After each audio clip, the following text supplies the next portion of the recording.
अस्सलाम वालेकुम। तव्हां आहियो STV न्यूज़ ताज़ा बुलेटिन में वली मोहम्मद चाड़ो तव्हां सां गॾु आहियां। रिपोर्ट शामिल करियूं था जेका असांखे मोकिली वई आहे सामारो खां। बहरिया टोन न खपे, धारिया न मंज़ूर। सामारे में जस्कम जे उब ॾारींदड़ नारनि सां गॾु ज़बरदस्त रैली, शहर जो गश्त, हर तरफ़ जीअं सिंध जे नारनि जी गुंजार।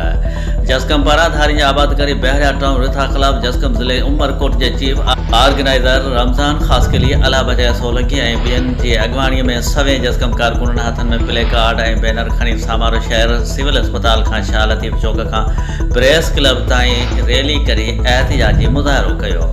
रैलीअ ते शहरनि पारां गुलनि जी वर्खा कई वई। अॻवान मीडिया सां ॻाल्हाईंदे चयो त सिंध खे आलमी यतीम खानो सम्झी अफ़गानियुनि खे आबाद करण जी साज़िश थी रही आहे। बहरिया टाउन DHA सिटीअ जी मनसूबे तहत हिकु नओं फ़लस्तीन ॾे सिंधियुनि खे अक़लियत में तब्दील करण जी साज़िश पई थिए।